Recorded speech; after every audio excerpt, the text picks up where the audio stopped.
থানার অন্তর্গত ৩ নং পরকোট ইউনিয়নের পূর্ব পরকোট গ্রামের একটি দৃশ্য। আমরা বানবাসী মানুষ, আমরা এই দীর্ঘদিন থেকে এই পানিতে আমরা ক্ষতিগ্রস্ত হয়ে আছি।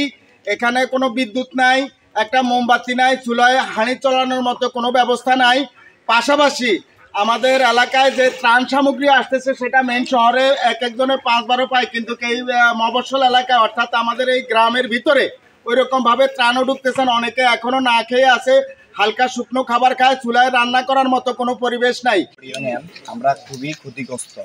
আমাদের এলাকা আমরা এমন কোনো আসে নাই যে ত্রাণ দিবে বা কোনো কিছু করবে। তা আমরা চাই বিনীতভাবে আপনাদের কাছে অনুরোধ, দল মত নির্বিশেষে আপনারা মানুষ হয়ে মানুষের পাশে এগিয়ে আসেন। আমরা এটাই আপনাদের কাছে কামনা চাইতেছি।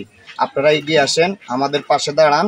আমাদের উদ্যোক্তা পোল্ট্রি অ্যান্ড মেডিসিনের আয়ত্তে 200 একরের উপরে যে মাছের খামারটা, এখানে আমার 40 থেকে 45 লক্ষ টাকা ঋণ কইরা এখানে মাছের চাষ করছি। আমাদের সম্পূর্ণ সব কিছু পয়সা বন্যায় নিয়ে গেছে। আমরা এখন নিঃস্ব অবস্থায় আছি। সবজির প্রজেক্ট বা ড্রাগন ফলের প্রজেক্ট তো দেখিয়ে আসছেন। এখানে আমাদের মুরগির যে সমস্যাটা আর কি তিনটা, সেটা আসলে পানির নিচে।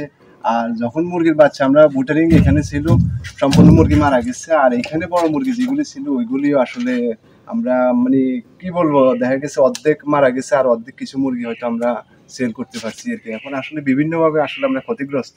সরকারের কাছে আকুল আবেদন, আমাদের এটার যেন একটু সুন্দর নজর দেয়, যেন আমাদেরকে সহযোগিতা করে, যেন আমরা এটারে আবার পুনরায় দাঁড় করাতে পারি এবং যেন মাছের বা এই সবজি বা মুরগি এগুলি যেন আমরা আবার ওই উৎপাদনে ফিরে যেতে পারি, যেন মানুষের কল্যাণে যেন আমরা কাজ করতে পারি। এটাই আসলে আমাদের মূল